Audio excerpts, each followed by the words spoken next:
दोस्तों, अगर हमसे कोई गद्दारी करे तो हम उसको नमक हराम बोलते हैं। तो इतिहास में एक ऐसा ही शख्स रहा है जिसने अंग्रेज़ों के साथ मिली भगत की और अपने देश के साथ गद्दारी की और उसे नमक हराम कहा गया।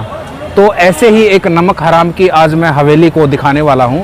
तो जिसे अंग्रेज़ों से दोस्ती करके वफादारी के बदले अंग्रेज़ों से उसने एक हवेली को पा लिया था, जिसे कि आज वर्तमान समय में नमक हराम की हवेली बोला जाता है।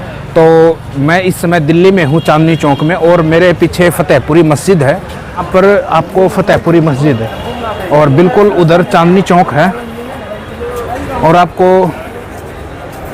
यहाँ पर मिठाई की दुकान है। हालांकि एक आम गली है, बट आपको पता भी नहीं लग पाएगा। चांदनी चौक की पुरानी दिल्ली की ऐसी ऐसी गलियां हैं कि आपको कोई गली भी नहीं दिखेगी। देखिए कितना अंधेरा है यहाँ पे और छोटी छोटी गलियां हैं। ये देखिए, अब यहाँ से पूछना पड़ेगा।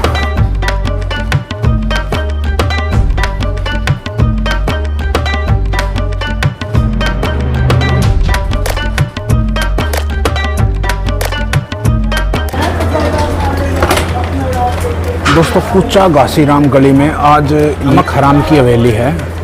उसकी ये दशा देखिए, आज क्या दशा हो चुकी है।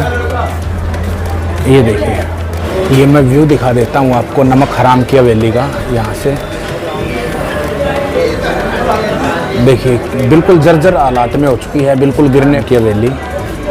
और पुरानी दिल्ली 6 की गलियों में एक पुराना दरवाज़ा भी है। ये देखिए नमक हराम की हवेली का बहुत सारे जो आज भी चिन्ह निशान आज भी हमें देखने को मिले नमक हराम की हवेली पे।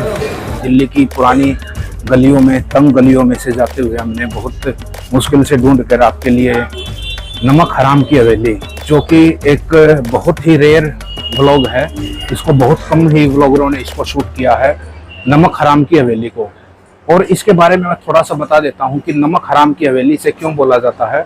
इसे गद्दारों की हवेली भी बोला जाता है। नमक हराम जिसे कि गद्दार बोला जाता है, आज भी अगर कोई गद्दारी कर दे तो हम उसे नमक हराम बोलते हैं।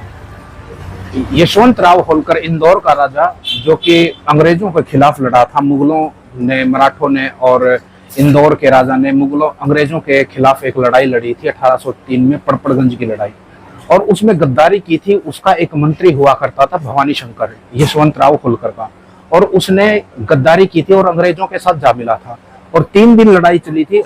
यशवंत राव होलकर की बहुत बड़ी एक विजय होने वाली थी, लेकिन उसने गद्दारी की और बहुत सारे अपने साथ मंत्रियों को भी मिला लिया था भवानी शंकर ने, और वो भवानी शंकर की गद्दारी के कारण अंग्रेजों की विजय हुई थी और यशवंत राव होलकर की उसमें हार हुई थी। पड़पड़गंज की जो लड़ाई हुई थी और एक दिल्ली के इतिहास को एक निर्णायक स्थिति में पहुंचाने वाली, क्योंकि अंग्रेज उस समय बहुत ज्यादा रियासतें जीत चुके थे और मुगल कमजोर हो चुके थे पूरी तरीके से।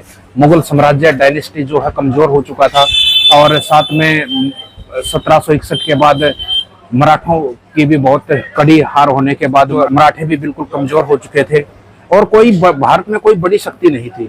तो इंदौर के राजा यशवंत राव होलकर ने एक बिगुल बुझाया था, लेकिन उसमें गद्दारी की भवानी शंकर ने, और अपनी गद्दारी के कारण अंग्रेजों ने उसे एक इनाम के स्वरूप, ये मैंने हवेली दिखाई, ये हवेली दी थी उनको। और बाद में उनका परिवार भी रहा, आज भी कुछ लोग रहते हैं। हालांकि किराया मैंने मालूम किया कि 10 या 20 रुपए ही है आज भी किराया। तो ऐसे नमक हराम की हवेली जो कि बहुत रेयर वो लोग डालते हैं, ये हालांकि बहुत ज़्यादा यहाँ पे तंग गलियाँ हैं। पुराने चांदनी चौक की बड़ी मुश्किल से हमें ढूंढने पर ये गली मिली और संकरी गलियाँ हैं। तो ये आई होप जो आज का व्लॉग है आपको पसंद आया होगा।